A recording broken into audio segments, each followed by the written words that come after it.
یہ کہانی ایسی لڑکی کی ہے جسے صرف دولت ہی چاہیے تھی اور اس کے لیے وہ ہر جائز اور ناجائز کام کرنے پہ راضی تھی۔ ہم 6 بہن بھائی تھے۔ میرا تعلق غریب گھر سے تھا، لیکن پھر بھی میرے والدین نے ہمیں تربیت دلوائی۔ میرے والد اور والدہ مل کر فیکٹری میں کام کرتے تاکہ ہمیں تعلیم کی دولت سے آراستہ کر سکے۔ میں نے ابھی میٹرک کا امتحان پاس ہی کیا تھا اور امید کرتی تھی کہ کسی اچھے کالج میں داخلہ لوں، لیکن بس سوچ کے ہی رہ جاتی۔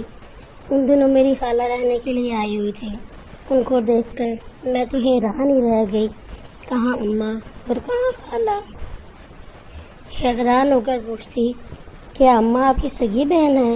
تو اماں ہنس کر کہتی، تمہیں کیا لگتا ہے؟ تو میں اور پریشان ہو گئی۔ پھر اماں بولی، شاہ نے اپنی مرضی سے شادی کی تھی، جس کی وجہ سے خاندان میں کوئی بھی اسے نہ ملتا تھا۔ یہ چند دن پہلے ہی آئی ہے، سب سے معافی مانگی تو بھائیوں نے معاف کر دیا۔ اماں ابا تو رہے ہی نہیں، اس لیے اب اس سے ناراض رہ کر کیا کرنا تھا۔ آنٹی تو اتنی خوبصورت اور فیشنیبل اور خوبصورت لگ رہی تھی کہ مجھے دیکھ کر ہی حیرانی ہی ہوتی تھی۔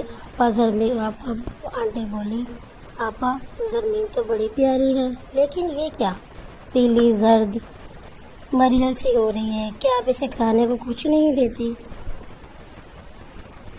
میں نے سوچ کر رہ گئی، کیا کھانا پینا؟ صبح ناشتے میں چائے اور پاپڑ ہی ملتے ہیں اور دوپہر اور شام میں وہی دال اور روٹی۔ میں بس مسکرا کر رہ گئی۔ چند دن رکنے کے بعد آنٹی شازیہ نے جانے کا پروگرام بنایا تو میرا دل بڑا اداس ہوا، مجھے جیسے ان سے انسیت ہو گئی تھی۔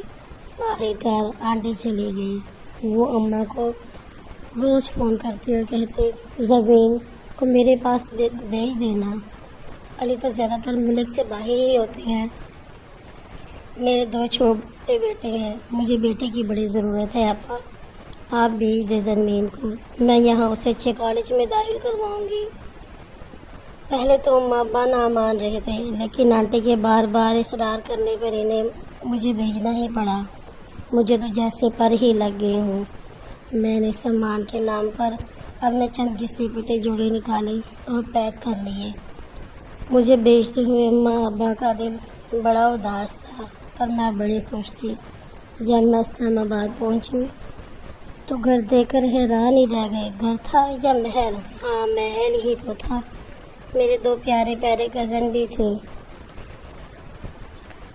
موئز اور سعد، دونوں ہی بہت ہی پیارے تھے۔